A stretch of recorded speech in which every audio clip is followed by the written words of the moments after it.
ముందు జరిగిన 5 రాష్ట్రాల అసెంబ్లీ ఎన్నికలను సెమీఫైనల్స్ గా భావించాయి రాజకీయ పార్టీలు. ఈ ఎన్నికల్లో 3 రాష్ట్రాల్లో బీజేపీ, కాంగ్రెస్ పార్టీల మధ్య సీట్ల సంఖ్యలో తేడా ఉన్నప్పటికీ ఓట్ల శాతంలో తక్కువ తేడా ఉండడం కాస్త చర్చనీయాంశంగా మారింది.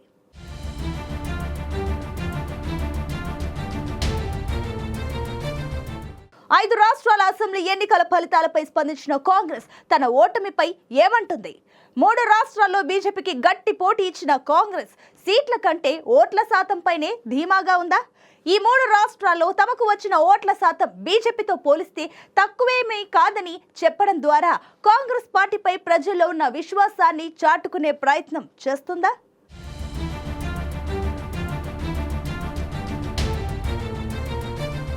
ఇటీవల జరిగిన 5 రాష్ట్రాల అసెంబ్లీ ఎన్నికల్లో 4 రాష్ట్రాల్లో కాంగ్రెస్ ఓటమి పాలైంది. కేవలం తెలంగాణలో మాత్రమే విజయం సాధించింది. అయితే అసెంబ్లీ ఎన్నికల ఫలితాల అనంతరం కాంగ్రెస్ పార్టీ స్పందించింది. రాజస్థాన్, ఛత్తీస్గఢ్, మధ్యప్రదేశ్ ఎన్నికల ఫలితాలు తమ పార్టీ శ్రేణుల్లో మరిన్ని ఆశలు రేకెత్తిస్తున్నాయని కాంగ్రెస్ పేర్కొంది. ఈ 3 రాష్ట్రాల్లో తమకు వచ్చిన ఓట్ల శాతం బీజేపీతో పోలిస్తే తక్కువేమీ కాదని స్పష్టం చేసింది. అయితే 2 పార్టీలు గెలుచుకున్న సీట్ల సంఖ్యలో అనూహ్య తేడాలున్నా పోలైన ఓట్లలో మాత్రం పెద్దగా తేడా లేదని కాంగ్రెస్ పార్టీ తెలిపింది. ఇప్పుడు ఓడిపోయినంత మాత్రాన 2024లో జరిగే పార్లమెంట్ ఎన్నికల్లో కూడా విపక్షాల ఇండియా కూటమి ఓడిపోతుందని కాదు. ఎందుకంటే గతంలో ఈ 3 రాష్ట్రాల్లో ఓడిపోయిన పార్టీలే కేంద్రంలో ప్రభుత్వాన్ని ఏర్పాటు చేసిన దాఖలాలు ఉన్నాయని ఏఐసీసీ వర్గాలు ధీమాను వ్యక్తం చేస్తున్నాయి.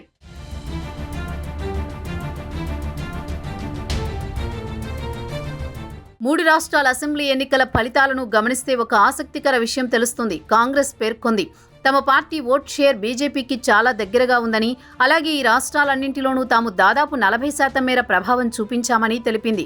అయితే ఇరు పార్టీలు గెలుచుకున్న సీట్ల సంఖ్యలో తేడాలుండవచ్చేమో కానీ అది పెద్ద విషయం కాదని పేర్కొంది. ఆ స్థానం దక్కడానికి మాకు కావలసిన కొద్ది శాతం ఓట్లను మేము సాధించుకోలేకపోయామని, కానీ మెరుగైన స్థితిలో నిలిచామంటూ వెల్లడించింది. ఈ పరిణామాలతో క్షేత్రస్థాయిలో పార్టీ పరిస్థితులు మంచి స్థితికి చేరుకున్నాయనే అభిప్రాయాలు వ్యక్తం చేసింది. ఈ ఫలితాలు తమ పార్టీలో మరిన్ని ఆశలను కల్పిస్తున్నాయని కాంగ్రెస్ నేతలు చెబుతున్నారు.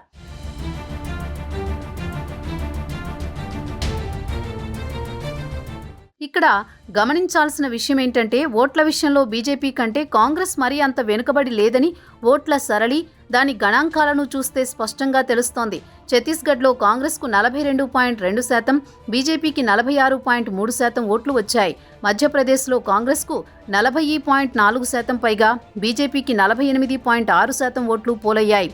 ఇక రాజస్థాన్లో 39.5% ఓట్లు కాంగ్రెస్కు రాగా బీజేపీకి 41.7% ఓట్లు వచ్చాయి. అయితే గెలుపు ఓటములను పక్కన పెడితే కాంగ్రెస్, బీజేపీ పార్టీల మధ్య స్వల్ప ఓట్ల తేడానే ఉండడం కాస్త కాంగ్రెస్ పార్టీకి ఊరటనిచ్చే అంశమే. ఈ 3 రాష్ట్రాల్లో 2 పార్టీలకు వచ్చిన ఓట్ల వివరాలను పరిశీలిస్తే ఛత్తీస్గఢ్లో కాంగ్రెస్కు 66 లక్షలకు పైగా, బీజేపీకి 72 లక్షల ఓట్లు వచ్చాయి. ఇక రాజస్థాన్లో కాంగ్రెస్కు 1.56 కోట్లకు పైగా ఓట్లు రాగా బీజేపీకి 1.65 కోట్లు వచ్చాయి. మధ్యప్రదేశ్లో కాంగ్రెస్కు 1.75 కోట్ల ఓట్లు రాగా బీజేపీకి 2.11 కోట్లు వచ్చాయి. ఈ గణాంకాలను పరిశీలిస్తే కాంగ్రెస్, బీజేపీ చాలా దగ్గరగా వచ్చింది. కానీ సీట్ల విషయంలో ఈ సంఖ్య సరిపోలడం లేదు. అందుకే కాంగ్రెస్ ఈ 3 రాష్ట్రాల్లో ఓటమి పాలైంది. ఇక ఈ ఏడాది జరిగిన అసెంబ్లీ ఎన్నికల ఫలితాలు పార్టీ కార్యకర్తలను నిరుత్సాహపరిచేలా లేవని, 2024లో జరిగే లోక్సభ ఎన్నికల్లో ఈ ఫలితాలు ఖచ్చితంగా మంచి ప్రభావం చూపిస్తాయని కాంగ్రెస్కు చెందిన ఏఐసీసీ నేతలు అభిప్రాయపడ్డారు.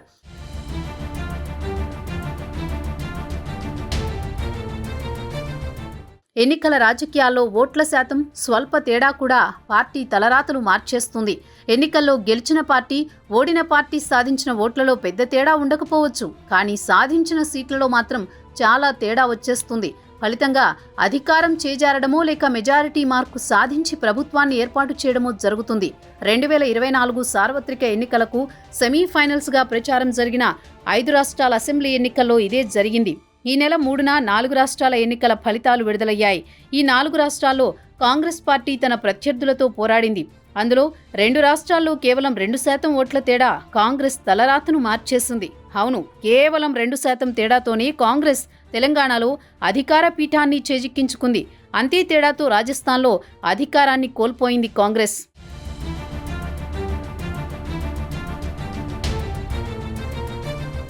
తెలంగాణ అసెంబ్లీ ఎన్నికల్లో 119 స్థానాలకు గాను కాంగ్రెస్ 64 సీట్లు సాధించింది. వరుసగా 2 పర్యాయాలు అధికారంలో ఉన్న భారత రాష్ట్ర సమితి 39 స్థానాలకే పరిమితమైంది. తెలంగాణ ప్రభుత్వాన్ని ఏర్పాటు చేయాలంటే కనీసం 60 సీట్లు సాధించాలి. కాంగ్రెస్ సొంతంగానే 64, మిత్రపక్షం సిపిఐ 1 సీటు సాధించింది. ప్రభుత్వాన్ని ఏర్పాటు చేయడానికి అవసరమైన మెజారిటీకి కాస్త ఎక్కువ సీట్లే సాధించింది. ఇదేమీ భారీ విజయం కానప్పటికీ అధికార పీఠం మాత్రం చేజిక్కించుకోగలిగింది కాంగ్రెస్. కానీ రాష్ట్ర ఓటర్లలో ఆ పార్టీ సాధించిన ఆదరణ ఎంత అంటే బీఆర్ఎస్ కంటే కేవలం 2% మాత్రమే అధికం. బీఆర్ఎస్ 37.35% ఓట్లు సాధించగా కాంగ్రెస్ 39.40% ఓట్లు సాధించింది. కాంగ్రెస్ పార్టీ సాధించిన 2% అదనపు ఓట్లు తన ప్రత్యర్థి కంటే ఏకంగా 25 సీట్లు అదనంగా తెచ్చిపెట్టింది. ఇక ఇవే ఎన్నికల్లో మరో ఆసక్తికర పరిణామం ఆల్ ఇండియా మజ్లిస్ ఇత్తేహాదుల్ ముస్లిమీన్కు బీజేపీకి మధ్య చోటు చేసుకుంది. కేవలం 2.22% ఓట్లతో ఎంఐఎం ఏకంగా 7 సీట్లలో విజయం సాధించగా 13.90% ఓట్లు సాధించిన బీజేపీ కేవలం 8 సీట్లకే పరిమితమైంది. కేవలం 0.34% ఓట్లు సాధించిన సిపిఐ 1 సీటు గెలుచుకోగా 1.37% ఓట్లు సాధించిన బహుజన్ సమాజ్ పార్టీ 1 సీటు కూడా గెలుచుకోలేదు. ఆయా పార్టీలు అన్ని స్థానాల్లో పోటీ చేయకపోవడం, రాష్ట్రంలో ఒక ప్రాంతంలో మాత్రమే పూర్తి పట్టు కలిగి ఉండడం వంటి కారణాలే ఈ తరహా ఫలితాలకు ఆస్కారమిచ్చాయి.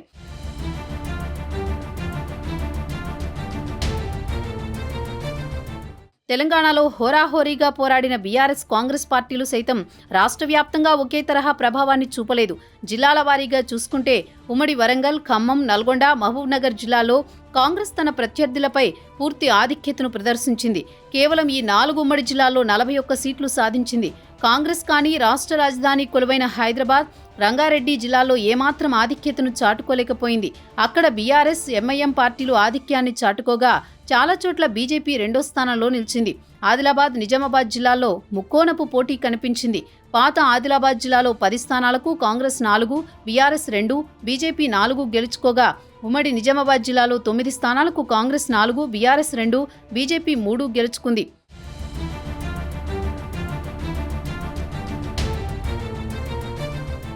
ఇక రాజస్థాన్లో గత 3.5 దశాబ్దాలుగా ఒకసారి గెలిచిన పార్టీ వరుసగా మరోసారి గెలవలేదు. ఈసారి కూడా అదే ఆనవాయితీ కొనసాగింది. అశోక్ గెహ్లాట్ ముఖ్యమంత్రిగా చేపట్టిన సంక్షేమ కార్యక్రమాలు, తాజా ఎన్నికల ప్రచారంలో ప్రకటించిన 7 హామీలు ఈసారి ఆ ఆనవాయితీకి చరమగీతం పాడాయని కాంగ్రెస్ పార్టీ భావించింది. ఎన్నికల ప్రచారం కూడా హోరాహోరీగా సాగింది.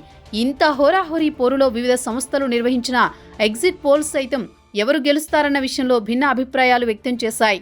ఎందుకంటే 2 పార్టీలు సాధించిన ఓట్ల మధ్య వ్యత్యాసం కేవలం 2% మాత్రమే.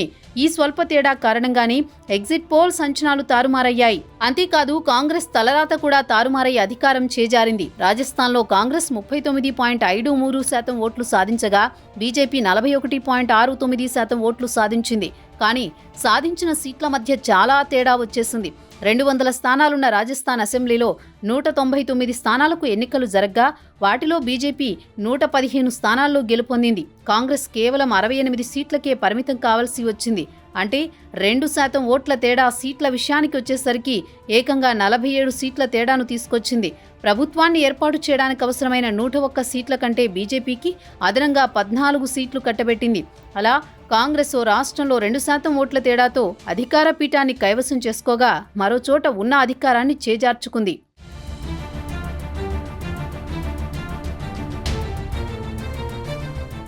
5 రాష్ట్రాల అసెంబ్లీ ఎన్నికల ఫలితాలపై స్పందించిన కాంగ్రెస్ పార్టీ అసెంబ్లీ ఎన్నికల ఫలితాలు పార్టీ పునరుద్ధరణకు కొత్త ఆశలు రేకెత్తిస్తున్నట్లు చెప్పింది.